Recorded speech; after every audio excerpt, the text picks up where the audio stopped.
भारत की पारंपरिक जमीन में कई ऐसे राज दफन हैं जो कई वर्षों या कहें सदियों बाद आज भी उसी तरह ताजा और अनसुलझे हैं जितने पहले कभी हुआ करते थे।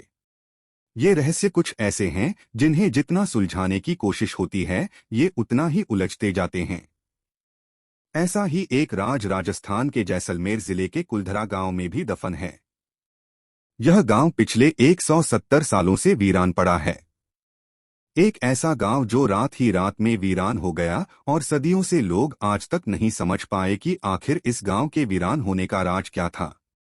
कुलधरा गांव के वीरान होने को लेकर एक अजीबोगरीब रहस्य है। दरअसल कुलधरा की कहानी शुरू हुई थी आज से करीब 200 साल पहले, जब कुलधरा खंडहर नहीं था बल्कि आसपास के 84 गांव पालीवाल ब्राह्मणों से आबाद हुआ करते थे। लेकिन फिर जैसे कुलधरा को किसी की बुरी नजर लग गई, वो शख्स था रियासत का दीवान सालम सिंह। अय्याश दीवान सालम सिंह, जिसकी गंदी नजर गांव की एक खूबसूरत लड़की पर पड़ गई थी। दीवान उस लड़की के पीछे इस कदर पागल था कि बस किसी तरह से उसे पा लेना चाहता था। उसने इसके लिए ब्राह्मणों पर दबाव बनाना शुरू कर दिया। हद तो तब हो गई कि जब सत्ता के मद में चूर उस दीवान ने लड़की के घर संदेश भिजवाया कि यदि अगले पूर्णमासी तक उसे लड़की नहीं मिली तो वह गांव पर हमला करके लड़की को उठा ले जाएगा। दीवान और गांव वालों की ये लड़ाई अब एक कुंवारी लड़की के सम्मान की भी थी और गांव के आत्मसम्मान की भी। गांव की चौपाल पर पालीवाल ब्राह्मणों की बैठक हुई और 5000 से ज्यादा परिवारों ने अपने सम्मान के लिए रियासत छोड़ने का फैसला ले लिया। कहा जाता है कि निर्णय लेने के लिए सभी 84 गांव वाले एक मंदिर पर इकट्ठा हो गए और पंचायतों ने फैसला किया कि कुछ भी हो जाए अपनी लड़की उस दीवान को नहीं देंगे। अगली शाम कुलधरा कुछ यूं वीरान हुआ कि आज परिंदे भी उस गांव की सरहदों में दाखिल नहीं होते। कहते हैं गांव छोड़ते वक्त उन ब्राह्मणों ने इस जगह को श्राप दिया था। आपको बता दें कि बदलते वक्त के साथ 82 गांव तो दोबारा बन गए, लेकिन 2 गांव कुलधरा और खाभा तमाम कोशिशों के बाद भी आज तक आबाद नहीं हुए हैं।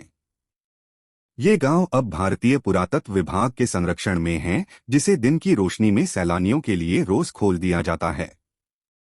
कहा जाता है कि यह गांव रूहानी ताकतों के कब्जे में है। टूरिस्ट प्लेस में बदल चुके कुलधरा गांव घूमने आने वालों के मुताबिक यहां रहने वाले पालीवाल ब्राह्मणों की आहट आज भी सुनाई देती है।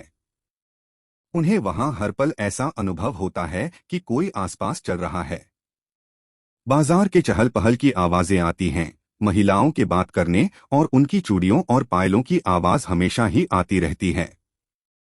प्रशासन ने इस गांव की सरहद पर एक फाटक बनवा दिया है, जिसके पार दिन में तो सैलानी घूमने आते रहते हैं, लेकिन रात में इस फाटक को पार करने की कोई हिम्मत नहीं करता है। कुलधरा गांव में एक मंदिर है जो आज भी श्राप से मुक्त है। एक बावड़ी भी है जो उस दौर में पीने के पानी का जरिया था। एक खामोश गलियारे में उतरती कुछ सीढ़ियां भी हैं। कहते हैं शाम ढलने के बाद अक्सर यहाँ कुछ आवाजें सुनाई देती हैं। लोग मानते हैं कि वो आवाज 18वीं सदी का वो दर्द है जिनसे पालीवाल ब्राह्मण गुजरे थे। गांव के कुछ मकान हैं जहां रहस्यमय परछाई अक्सर नजरों के सामने आ जाती है।